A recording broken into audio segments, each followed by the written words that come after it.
Starting live video. Okay. Alright. You sat over there as well, Scott? Indeed. Okay. Well, welcome those joining us live from Facebook to Boost Biz Ed. We can take a little break from just being so busy at business that we can recalibrate and focus on doing things maybe a little bit smarter, a little bit better, and so we can do some mighty things in the world. So welcome everybody. I am excited to bring to you my friend D. Scott Smith. It's in presenting on intentional business growth. D. Scott Smith is a collaborator sitting in the junction of strategy and execution. He is known as a motivational listener. Scott is a mentor, advisor, and coach who will inspire and motivate you.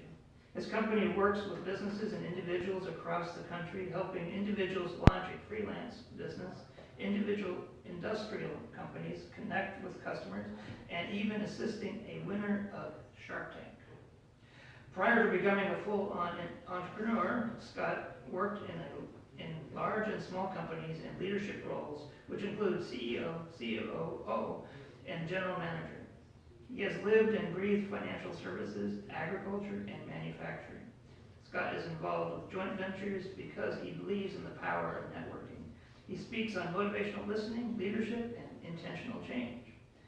With a rousing applause, please help me welcome D. Scott Hey. Smith.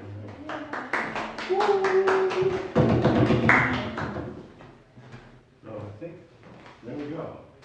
All right. Move this so I can reach it. There we go.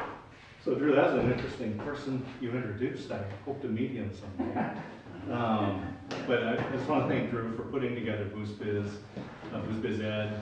And so he's got it in San Diego, Denver, and here in Corvallis. So we're part of a great network. So it's good to be here, and thank you for being here. And thanks to Brad and the Foundry for providing this space. This is a great co-working space here in Corvallis. So a lot of fun businesses going on. So definitely a good thing to be a part of. So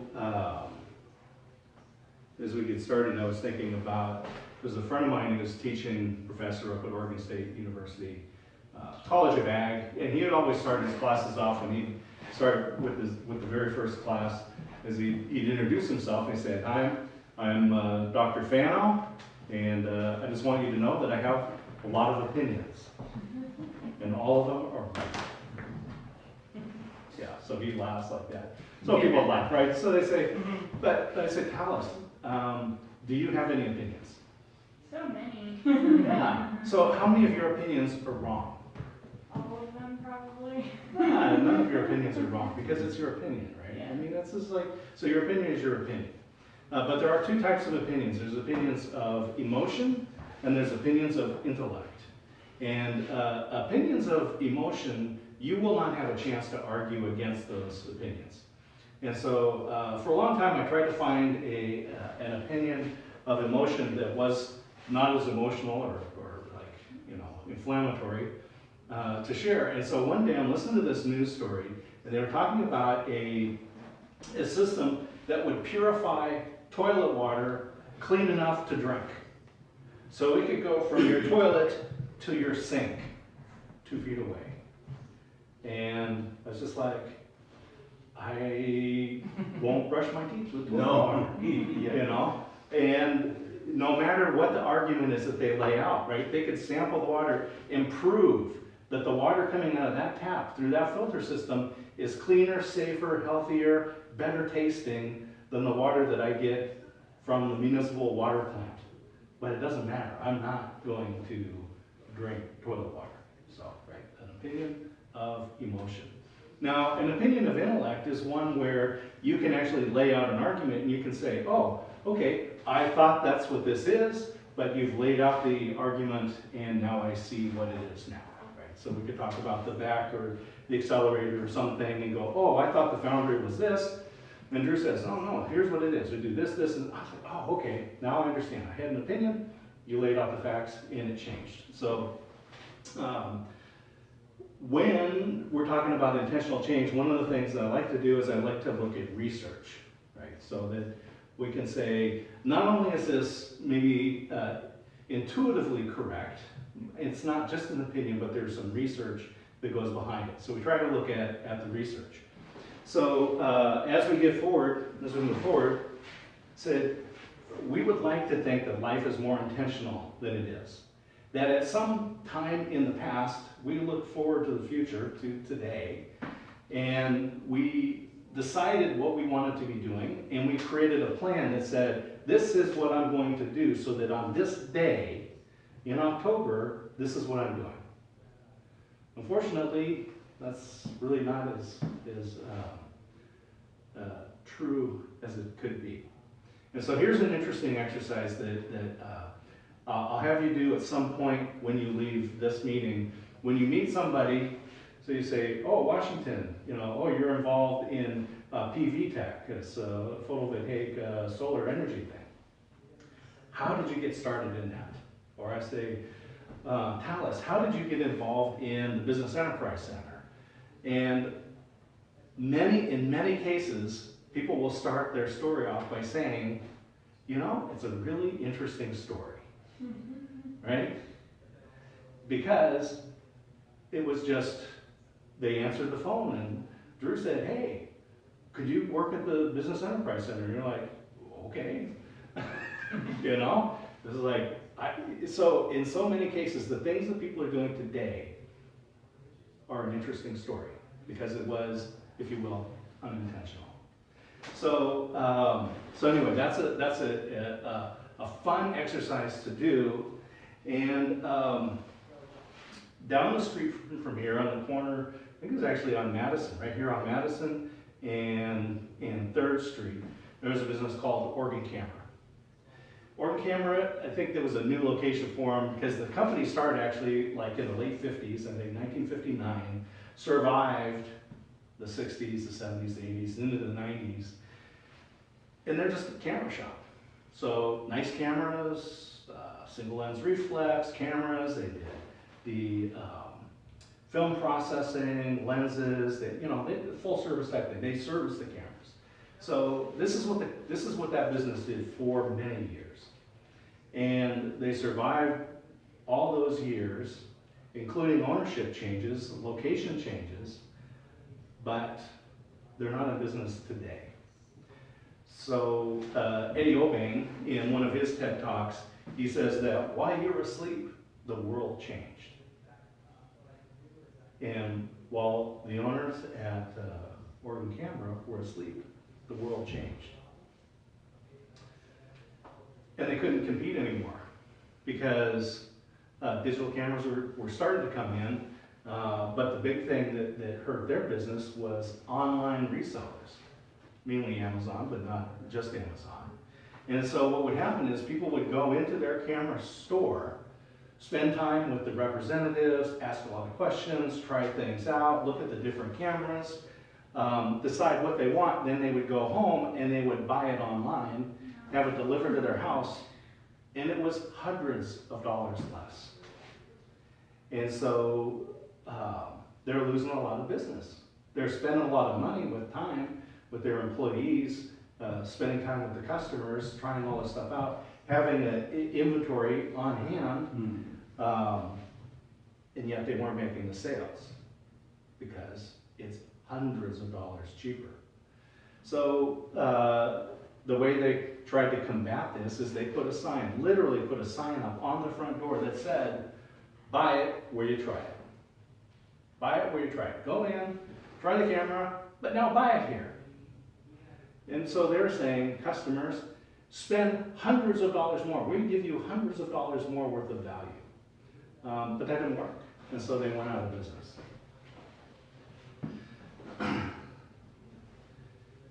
So we want to talk about intentional business because we don't want your business to be subject to that same type of unintentional change.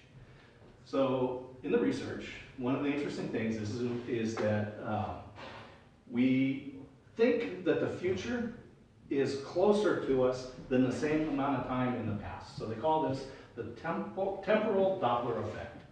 So 1 month from today seems a lot closer than 1 month in the past. 1 year from now seems a lot closer and more immediate than 1 year from us in the past. And so what happens is there's 2 bits of research. One is around the temporal Doppler effect, and the other is what's called the end of history illusion. So what happens is, and where we are today in the present, and we look into the future, we assume that the way we are is the way we're going to be, that we're not going to change very much. When we look back across the past, we can very accurately describe how we've changed. Okay, so when we look at the past, we think of it as fairly concrete, right? It's unchangeable. It is what it is, and it's a long way back. We feel like it's been a long time since there. Now, when we look out into the future, we assume that we're going to stay the same. So the things that we do, the places that we eat, the hobbies that we have, the friends that we have, where we live, the jobs that we have, we pretty much assume that they're going to stay the same, because although we can look to the past, and the past looks like a long time, a huge amount of time has passed, and we go, oh yeah, all these things have changed from us. But when we look out into the future, it feels like 1 year from now is right here, 5 years from now is right here. And so we assume that we're going to stay the same. So Oregon Camera said, you know what, we'll be selling cameras. People will come in and they will buy cameras. Now, they could have looked out and said, something's changing in the landscape. What is different today? What might be in a year and 5 years from now? And they could have changed their business model. They could have said, oh, let's see, people are buying cameras online and it's saving them hundreds of dollars, and we cannot compete on price. But we process film. Oh, wait a minute, digital cameras are coming on. People won't be processing film anymore. They're going to be using digital. Maybe we need to be experts in this. What is it that we're really good at? Maybe they're really good at how to use the cameras. Because I'll tell you what, a lot of people take pictures, but very few people take photographs. Right? I mean, you look at the stuff, so I have a friend, he's a professional photographer, won lots of awards, and when he posts pictures on Facebook, they're worth taking a look at. There's a lot of pictures that are not. Because everyone's got cameras and they're taking pictures. But maybe Oregon Camera could have been really good at teaching people how to take their pictures. They could have been really good at, how tall? Come on in, come on in. We saved a spot for you. Thank you. Is that one? Yeah. A students sit in the front. So we talked about we're on this temporal Doppler effect, where the future seems a lot closer than the same distance in the past. So, and we underestimate how much we're going to change. So we think that the way we are today is the way we're going to be in a week, in a year, a month, 5, 10 years. The hobbies, the friends, the things that we do today will be the same. Yeah. But when we look back over a year, 5 years, 10 years, we can say, this is how we've changed. Now here's the problem with this combination, is that today, looking forward for a year or 5 years, I think I'm going to be the same person that I am a year from now, 5 years from now. But 5 years ago, it was the same thing. I was there and I could look back over the previous 5 years and say, wow, I've made these changes, I've done all this stuff. And today, I'm going to be doing the same things for the next 5 years. And so, therefore, the change from 5 years ago to today was unintentional. It just happened. And so, we want to do something to make changes. So we'll make plans and goals and so forth. Here's the problem with plans and goals. So, and I'll use Drew for a moment. So if I were to mix, because it's a good food thing, right? He brought the food today, thank you for Sarah Shack. And there's good food back there. So, if I were to mix ketchup and soy sauce, and maybe this is more of something, that probably wouldn't taste very good. Ketchup and soy sauce. It might actually. So Drew, if you wanted Avatar to understand what that tastes like, how much should she eat? Quarter cup, tablespoon, teaspoon, little dab on the finger. How much does Avatar need to eat to taste, to understand what ketchup and soy sauce mixed together tastes like? Probably just one spoon. A spoonful? A Yeah. spoonful? Yeah, okay. Yeah, so here's the interesting thing that is, when you run this study, and somebody selects an amount to consume of some disgusting mixture, they will say quarter cup, tablespoon, spoonful of that, right, to understand. But if we were to have started the experiment separate and said, Drew, I've got this really disgusting thing, how much do you need to taste to understand what it's like? And it's like the smallest amount possible, right? Just a little finger bit, that's fine. I saw the way you made it, and just a little dab of it, right? Okay, so when we think that someone else should experience something, we think they should experience more of it. So here's the deal. If I were to say, Drew, I'm mixing up this really disgusting mixture of ketchup and soy sauce and maybe some other things, and in 6 months or a year, how much are you going to have to consume to understand the taste of that mixture? And you would say about the same as what you said for Talus or for Avatar to try it, right? And so when we create goals, we create them for a third person. We create it for somebody else. And so I was doing some research, and we're looking at New Year's resolutions. And most people don't keep their New Year's resolutions. The really surprising thing was that like 20% of the people who create a New Year's resolution don't even intend to make it, to try to do it. Like, why would you even start something that you intentionally, the moment you write it down, yeah, I'm not going to do this. And then you share it with people. But anyway, one of the reasons is that we create goals for somebody else to accomplish. So, let's move forward. So, the research also shows that people that have purpose and meaning, and there's a lot that we could discuss on purpose and meaning, but people that have purpose and meaning live longer, healthier, happier lives than people who don't. And there's ways to measure this, but what comes out of your purpose or your goals, these are the things that you want to accomplish. But in between that, I insert dreams or vision, whichever way you want to live. And not everyone, by the way, has purpose and meaning. Some people just have goals. So if you're the Olympic athlete and train your entire life to compete at the highest level of the Olympic Games, stand at the top of the podium and have the gold medal placed around your neck, and that's it, you have no meaning and purpose, you only have that goal, then once you achieve that, you're done. Your life is over. And we've seen this in countless times when people achieve that great goal, but they don't have meaning or purpose for new goals to fall out of, then it's pretty empty. So what we have is you have meaning and purpose, out of that become what I say is dreams. So dreams are not really measurable. So I would call, just wrote a book, you published a book, and you're publishing other people's books. So I'm glad to have you here. But writing a book is not really a goal. That's a vision or a dream. And you achieve it by setting up a series of goals. And then your goals have to be they're either supported or inhibited by your habits.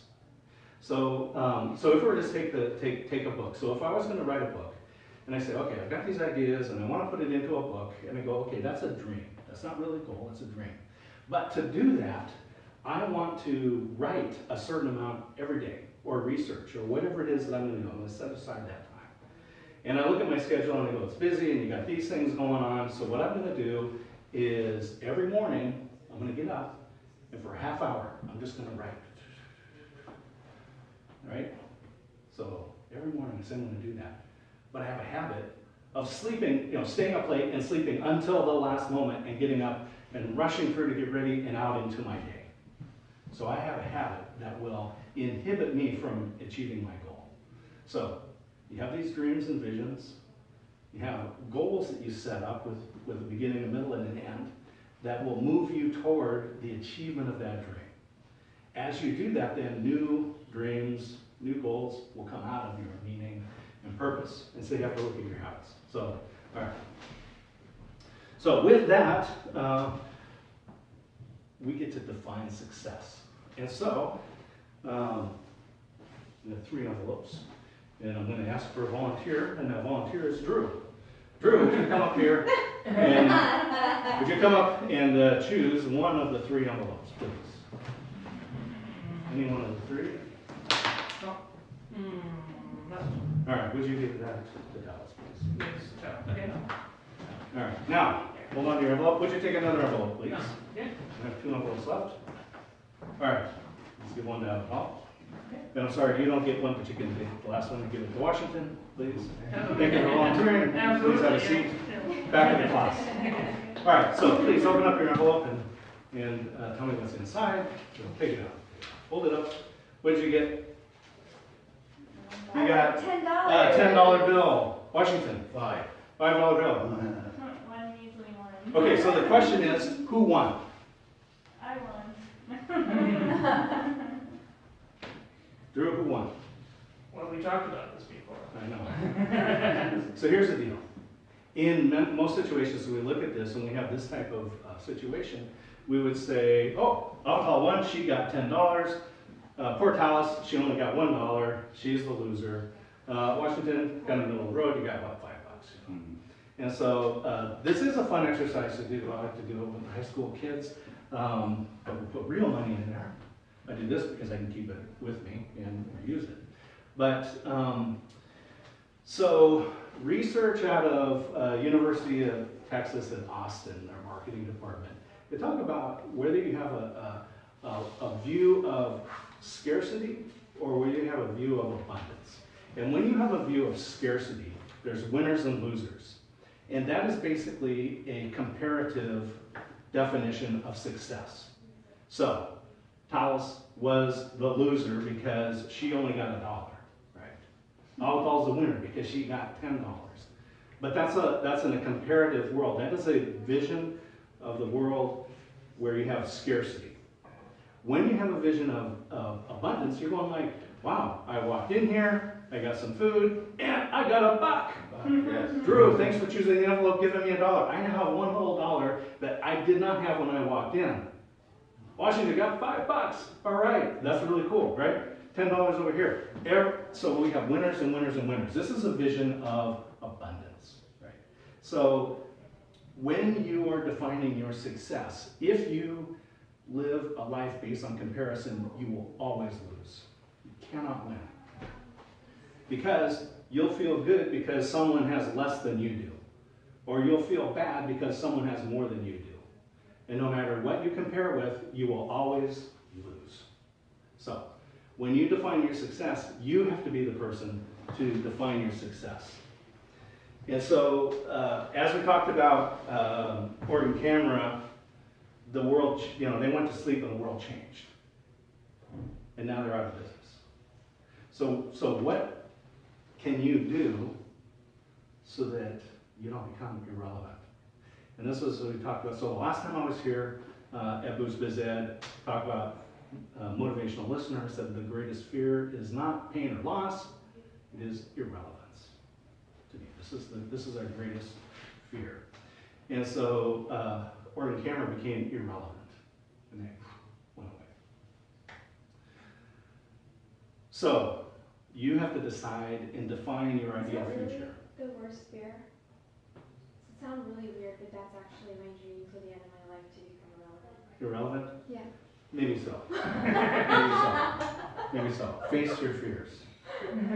So, and we can talk more about that. I'd be interested. Yeah, I can So, when you define your ideal future, so when I look at my business, I say, I want a business that is independent of location. and allows me to time shift the work so that I don't have to be at a specific place at a certain time doing a certain task within this framework. I want to be able to work wherever and whenever, right? So these are the things that for me, this is my ideal future. And, you know, Dallas, you're going to look out and you're going to say, what is my future? And you're going to define that, but you get to decide what that is. That sounds good, not being able to go everywhere, because that's what I want to do. Well, that's, you know, it's different. So Kai from Absolutely Clear Windows, he needs to be, you know, a certain time with the customer, doing the work himself. But that's what he wants to do, and he loves what he does, and he likes that interaction. So his future, his vision of that is his, and I don't get to decide that for him. And we're not going to look at it based on comparison. So you decide your ideal future. And this really comes out of the kind of the meaning and purpose that you have. And then from there you'll define your dreams and your goals. So sorry, I wanted to ask a question. Yeah. So in regards to meaning and purpose, so you have your meaning and purpose for your business, and then what I think also is that those meanings and purpose, there are certain parameters or certain times that you might find yourself limited. In other words, either you become dynamic in a way that you can change with time. That's right. And then your business will be also scalable. In other words, if, for instance, you are in a technology, for instance, you need to understand that whatever technology you have supporting your business needs to be scalable. In other words, it should not be limited. So that when something new comes, Right. you can actually, instead of removing this system, you actually add to it, Right. which means it is scalable. You don't have to spend money. So it depends, you know, it depends on the tool in that case. Yes. So I would say, so when I was running logistics operations, you know, we were running a certain software system, and that system was going away and a new one was coming in, and all of my employees were talking about the end of the world happening, right? This software is terrible, it's gonna take longer, it doesn't have the right functionality, and they were able to list out all of the things that that all the problems associated cause, right? Yes. And so we went back to the fundamentals. We go, okay, so in logistics, what do you do in logistics? You receive, store, and deliver, right? That's what we do in logistics. It's not the software. Receive, store, and deliver. And whether we did that with Promise or MM or Stockmaster or SAP or clay tablets or goat skins, it didn't matter, right? You receive, store, and deliver. The process was the same. The tool around it was going to change. And the good thing was is that I had a number of employees who had been there when the system that was being replaced was installed. And I asked, okay, what was your comment when this system that you love was coming in? Oh, it was the same. They hated it. They liked the system before. This one's going to be the end of the world. So the system that you love was the problem 15 years ago. Yes. Receive, store, and deliver.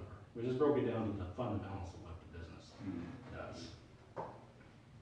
So you define your ideal future, and then ideally, you've already got some sort of goals going on. And we'll skip over the dreams and stuff, and we'll go right down to the goals. So you have some sort of goals.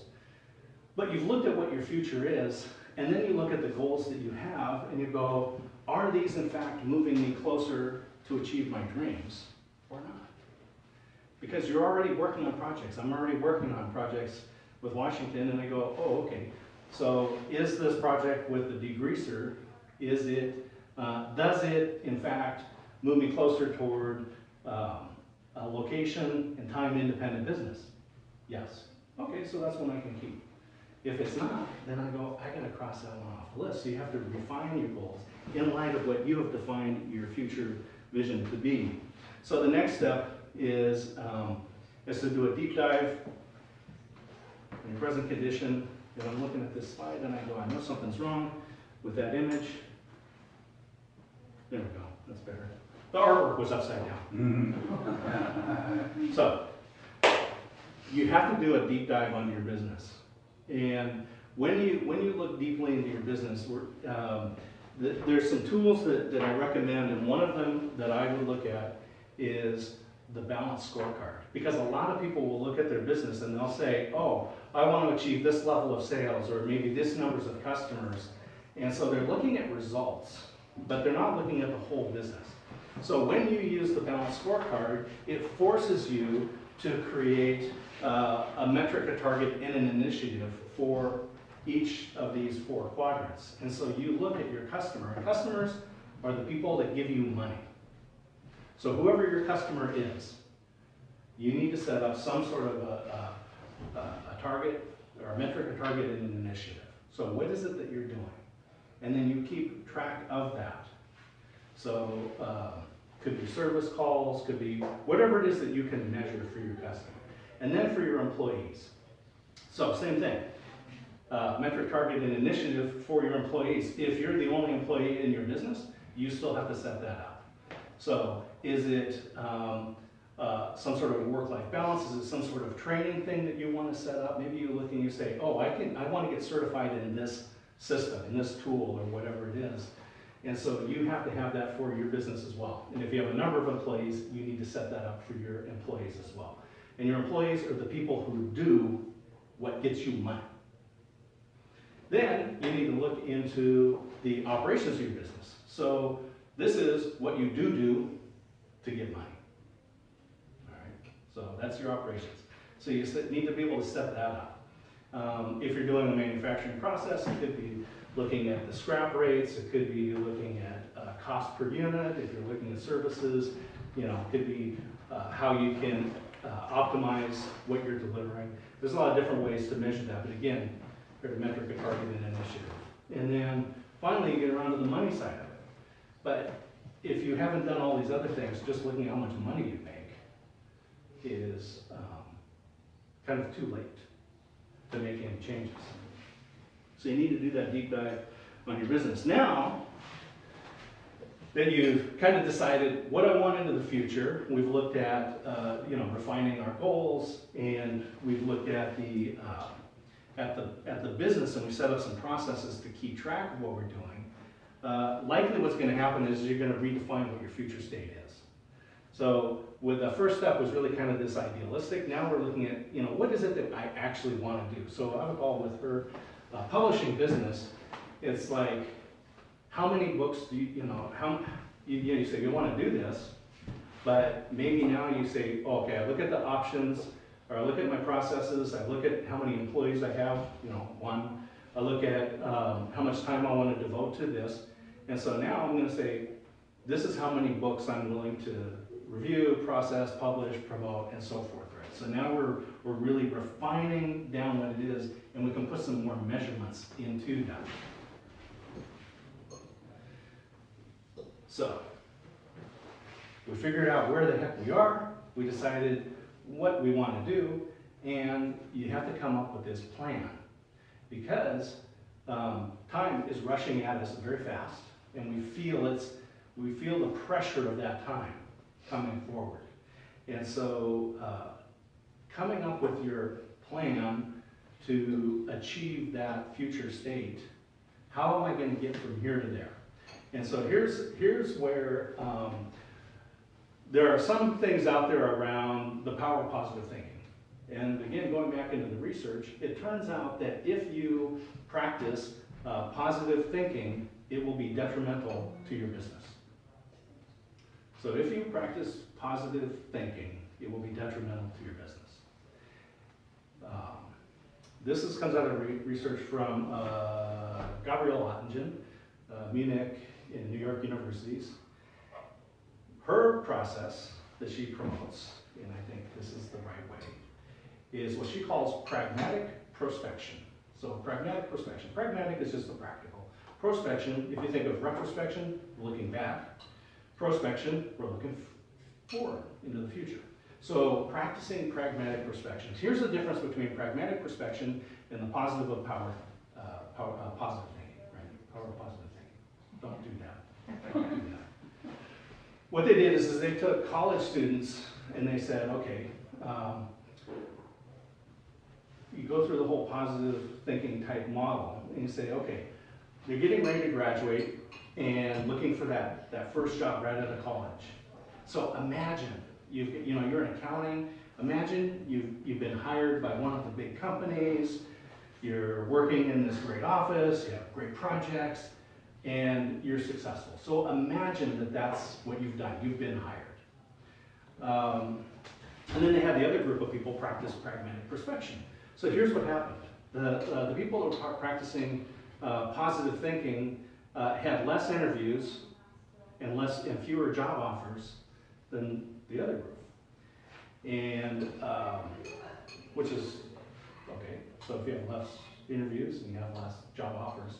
Also, 2 years later, when they followed up with them, the group that practiced positive thinking made less money than the people that practiced pragmatic prospection. Pragmatic prospection. So the difference between that is to not say, imagine you've been hired by this great company and you're working in this great job. It's, okay, so we'll look at, and we'll say, Talis, you've set up your pop-up restaurant and you've limited it to 16 seats. And every time you have an event, it's got a waiting list. So that's just positive thinking. But with pragmatic prospection, practical, looking forward, you say, okay, what were the things that got in your way? What stopped you from having the pop-up restaurant? What stopped you from having a waiting list for that? What stopped you from whatever it is that you're looking to the future? So if they were applying for a job, you say, okay, imagine you interview, you get hired by this great company. What stopped you from getting that job? Oh, well, I stumble when I speak, when they ask me questions. I don't like to talk about myself. So, okay, what did you do to overcome that? This is the pragmatic side, right? So you go, what stopped you from achieving it, and what did you do to do it, right? So if it's positive thinking only, it will be detrimental. If you have a plan that figures out what is going to get into your way.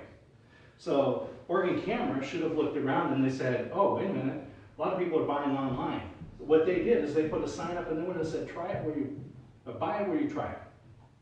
That didn't work. But they're really good, right, at cameras. So they could have changed their business model. They could have said, wow, a lot of people are buying on Amazon, but this is an expensive product.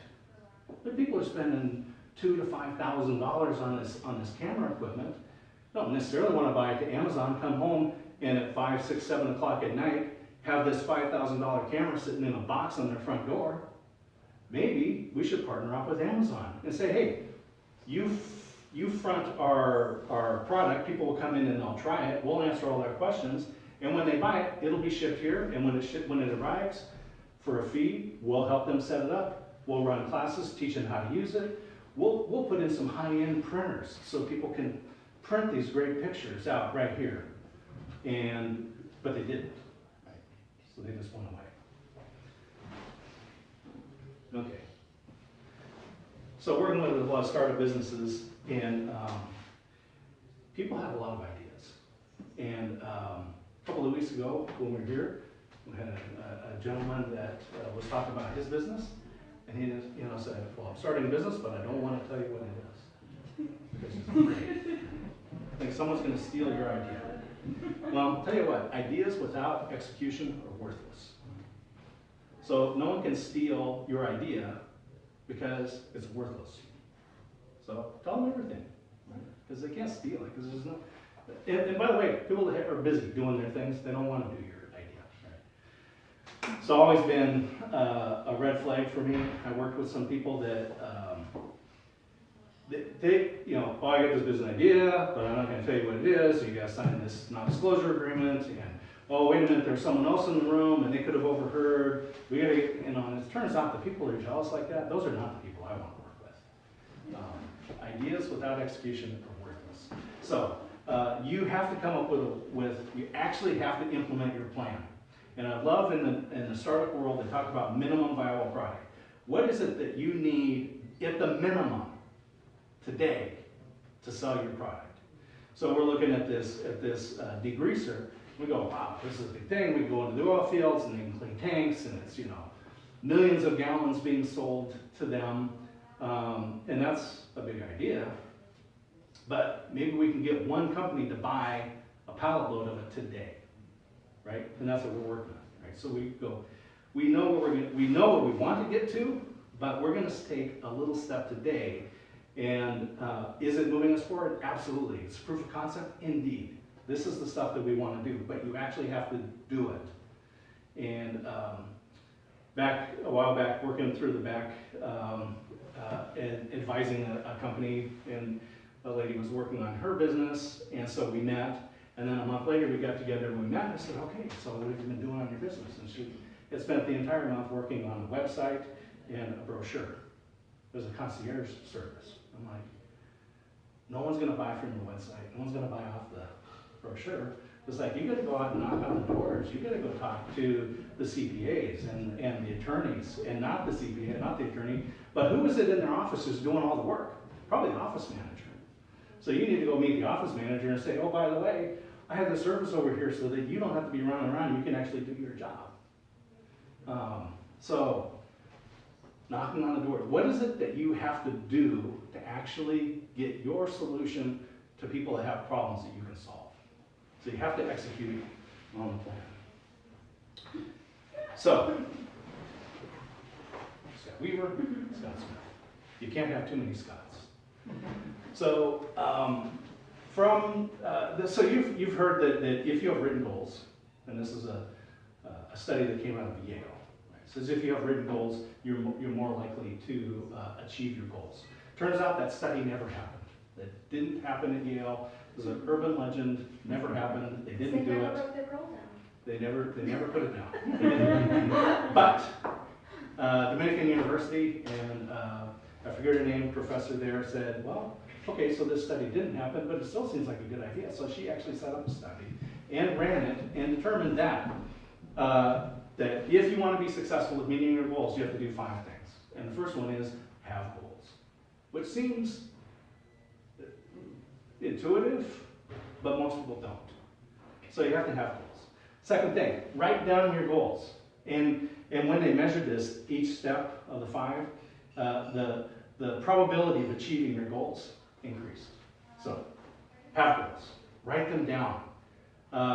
Third step, come up with a plan to meet your goals, right? So we talked about that, right? Come up with a plan to meet your goals. Then, 4th step, tell somebody, Washington, I want to sell degreaser to Pasha up in Washington, and I'm going to make these goals. Here's my goal. And it's like, okay, great, thanks. Let me, so when you tell somebody, it puts the pressure on you. Here's the 5th step. This is the most important step, accountability. So if I say, I'm going to do this, and I have this goal, and I tell Washington, and Washington says, okay, that's great. But if he calls me up and says, or sends me a text message or something and says, hey, you were going to call Pasha. Did you do it? Ooh, yeah, okay, I'm not going to let him down, right? So if you want to achieve something, you have to have somebody to hold you accountable to. And that's what Scott and I do with One Unified Strategy. We set up a process. We will keep you accountable, because a good coach, as you know, is somebody who will kick you in the butt and just say, come on, this is what you said you're going to do. So those are all the steps. And now we get to the action part of this. This is Drew's time. We get to talk about what is the action that you're going to do from this. So I'll turn it over. I'm going to get over here by my tripping hazard. Absolutely, thank you, Scott. Let's give Scott a hand. Yes, I'm going to transition into one thing we do like to do is hear from you, and what inspired you? What kind of action do you see in yourself taking? And I like the accountability piece. Even on our action form, there is even a place at the bottom that you can pick out a person that says, hey, check on me this and assign this. So you might even take it that far. I encourage you all the more. So basically, how were you inspired, and what kind of action might you take from it? Would you like to start? Sure, I guess. I'm inspired to, I've been doing that. I've been taking steps. I've been taking the action to go towards what I really want to do. And yeah, and it's very exciting and scary all at once, but it's really affirming to know, oh yeah, I've been working on this. I have been doing this, and it's really fun. And it's like, okay, I'm in the right direction somehow. So yeah, it's great, and I'm excited about doing my event at the end of this month. So still scared, but it'll be great. Excellent. How about you, Avatar? Well, in terms of what action I'm going to do is a different story than my response to the talk, because this is really insightful. For me personally, because I just came home from 6 months on the road and had this backlog of work. So my action is actually to get myself out of action, but and then from a clear place, I can look at this. I want to find research of people who are having a longer, happier life because of having purpose and meaning. I don't know if you already have that or not, but I'll get you stuff. that would supplement Absolutely. my talks. Yeah, absolutely. Yeah, I really liked a lot of the ways that you said things and a lot of the phrases. I remember a lot of those. Thank you. Washington, how about you, sir?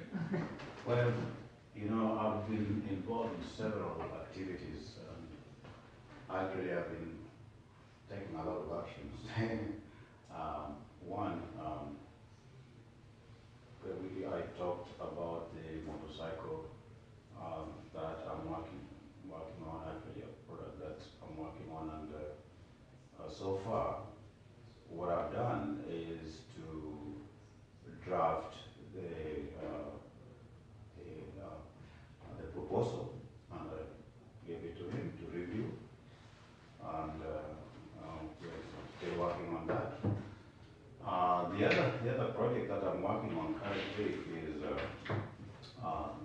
the same with yes, exactly, the oil degreaser, which actually at this moment we are waiting for the manufacturer to give us get back to us on the pricing. That is actually what we are waiting with him. In regards to other projects, I have several things going on. In regards to other projects, such as the one for what we call, there are two projects. One is a project based on, what we call it, processing of waste processing. So I was looking for tools, which means machines and plants that could actually be utilized by a state to process their waste. That one I've taken action, sent the plan to them. The same thing, I'm working on something else. So I've several, right now I'm in the action stage, where I'm actually just acting on this and consulting with other people who I'm working with. Yeah. Okay, That's very good. basically where I am right now. You Yeah. got a lot of steps ahead of you. What was it? Perspective, Pragmatic prospection. pragmatic prospection. Boy, I've been chewing that for a while. But I love how that is, in my mind, it's having a vision for the future, but also having a vision for what obstacles might be in the way of getting there, and then how seeing yourself moving through those obstacles. But that creates It's a a change in it's a habits, great it tool. creates a change in, Yeah. so yeah, I was giving a pitch to a company a few weeks back, and as I was preparing that's, I was going, okay, let's assume they give me the contract. What stopped me, And that really colored the way I pitched, what I put together and presented to them. Because I'm going, oh, they're gonna say, yeah, but what about this? So I'm prepared. Oh, very good. Well, thank you everyone for sharing on what your action is. What's your action? Well, you heard it. Okay. I will need to have you sign my accountability. Well, I mean, okay, I'm gonna chew on that more and figure it out in looking particularly like at this event here, this visit, and what I might envision it to be, and then what kind of break down, okay, what are some of the barriers? And I think that'll give you some fresh perspective on, because one of the things I might be identifying now from being right here in the moment might be different than, okay, from there. So that's the exercise that I'm going to be taking with myself. So. Yeah, I love that. Okay, very good. Thank you for being here. Again, thank you, Scott. Sure. Our next event might be in 4 weeks. There's a conflict in this room at that time slot, so I'm trying to figure out what exactly to do. And there might be a better time slot, because it seems like maybe not as many people, at the lunchtime can't make it here. We've played with the other time slots and get tired of kind of shifting things around, but there might be a better sweet spot there. So, because I know there are lots of busy people in this area that could benefit from a presentation like this, and from others, and just kind of how do I get there? And this is valuable because we talked about Oregon Camera going out of business. If we don't, because we get so busy, if we don't strategically look at where we'd like to be and what could get in the way and what could shift it around, then we might just accidentally find ourselves unprepared in a business, and we don't want that for any. It's also like Borders and Barnes & Noble, because Barnes & Noble got the, their e-reader, so the Nook, that's why they didn't go out of business like Borders did. Borders didn't transform business. Oh, absolutely. The technology changed. One of the examples is we were talking about this, so for the write-up, we looked at Blockbuster and Hollywood Video. Yes, Right? Because I know that the people so I know some folks that were involved with Hollywood Video, and the people that did Redbox came to them and said, oh, look, here's the thing. And they're like, nah, we have stores, people want to come in, they want to feel them, right? And I'm certain that someone came to Blockbuster and said, hey, live streaming would be, streaming video would be a pretty cool thing. Like, Yeah. We got stores, people Well, want to come in. Neither of them are around today. I wanted to just, I'm going to end the live stream Yeah, back here, and then. Oh. Easy to do.